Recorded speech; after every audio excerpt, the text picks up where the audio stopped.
예, 김원일입니다. 시간이 없으니까 빨리 좀 말씀드리겠습니다. 보건의료자원 관련 패러다임 변화의 중심은 어쨌든 활동 인력이 계속 늘고 있는 거고, 그리고 병상수라든가 의료 이용량도 감소되고 있는 추세입니다. 근데 우리나라 같은 경우는 정반대죠.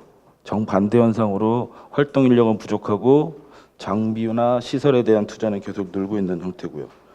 그리고 또 하나 패러다임 변화 중에 하나가 의료기관의 의존도보다는 이제 지역사회 기반으로 해서 만성질환과 예방에 대한 서비스들이 확대되고 있는 거고, 환자, 소비자 중심으로 찾아가는 서비스들이 지금 확대되고 있는 게 지금 현재 추세입니다. 근데 우리나라는 또 이거와 아주 역행하고 있는 구조입니다.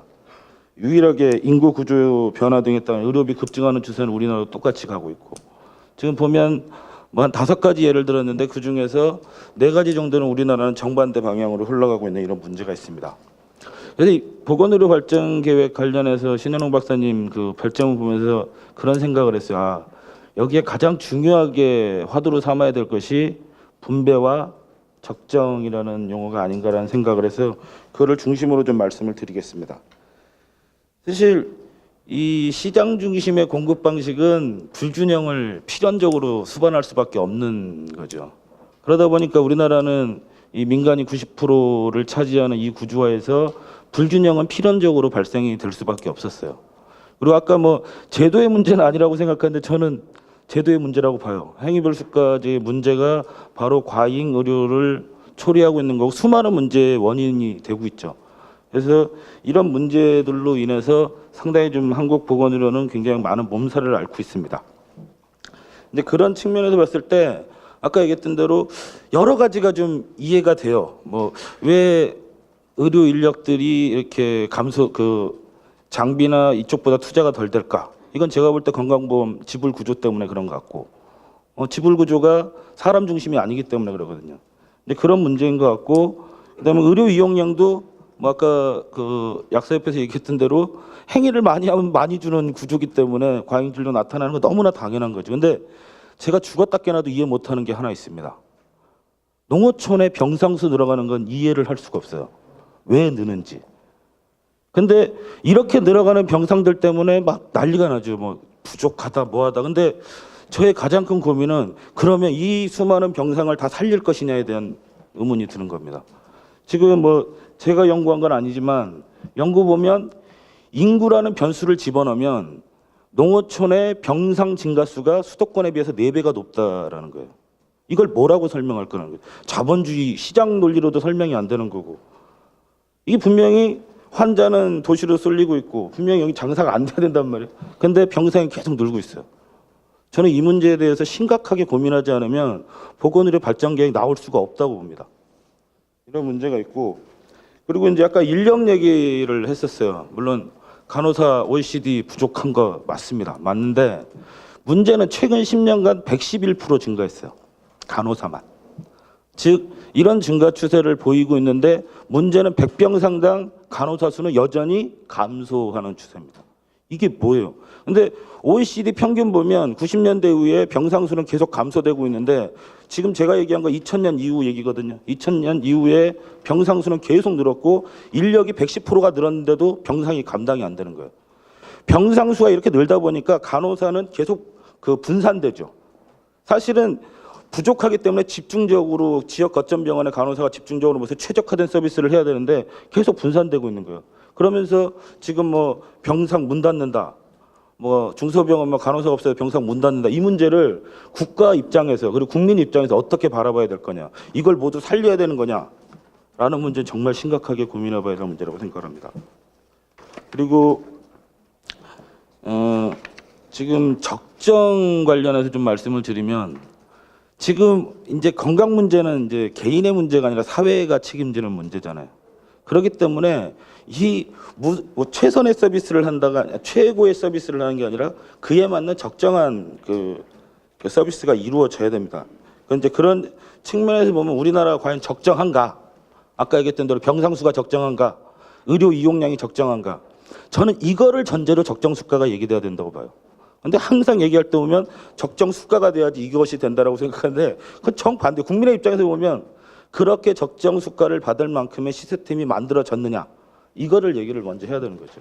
그 구조를 잡아놓지 않고 계속 수가 얘기만 한다면 제가 볼 때는 별로 그 논란의 중심에서 헤어나지 못할 거라고 생각을 합니다. 그리고 또 하나가 우리나라의 보건의료 제도는 정말 경로 우선성이 어마어마합니다. 바뀌질 않아요. 아까 얘기했던 대로 시설과 장비 중심의 수가와 거기 하나 더 들어가죠. 인력 중에서 의사 중심의 수가 시스템. 이거밖에 없는 게, 그러다 보니까, 그리고 1951년도에 국민의료법이 만들어졌는데 그 이후에 의료인들, 의료기사들 업무가 바뀐 적이 한 번도 없었어요. 2015년에 뭐 간호사 업무가 바뀌긴 했으나 의사와의 관계 문제는 여전히 그대로 두었죠. 이게 세상이 바뀌고 지역사회 기반으로 바뀌어야 되는데 면허 체계는 전혀 정립이 안 되고 있는 거예요. 1951년도에 한국전쟁 당시에 그 면허된 업무 범위가 그대로 존속돼 있고 그것이 법률에서도 여전히 적용이 되죠. 지금 간호사 부족하다고 그러는데 전공의법 생기고 전 굉장히 중요하다고 생각해요. 전공의법.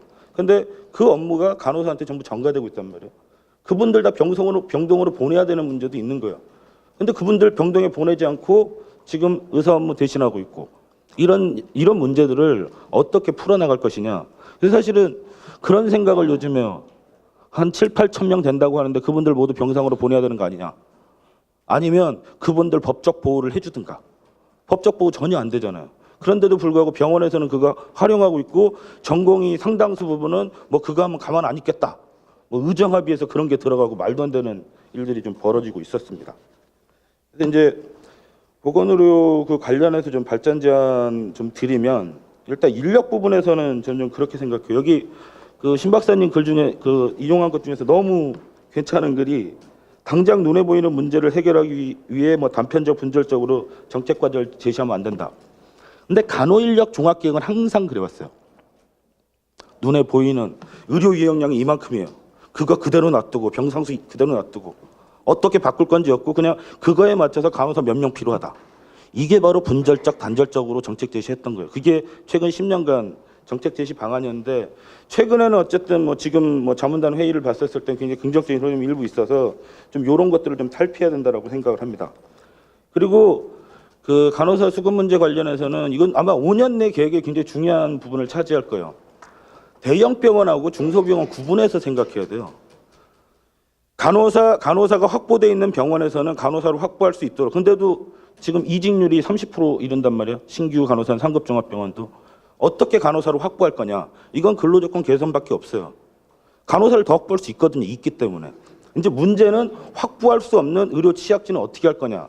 이거에 대해서는 사실 그 지역 제한이든 단호한 정부의 조정 기전이 필요하다라고 봅니다. 근데 이거를 그 구분하지 않고 양으로만 그 하는 경향들이 있죠. 이런 문제 좀 탈피돼야 된다고 생각을 하고요. 그리고 뭐 문재인 대통령 공약에 이미 이걸 해소할 수 있는 방안들은 많이 제시됐더라고요.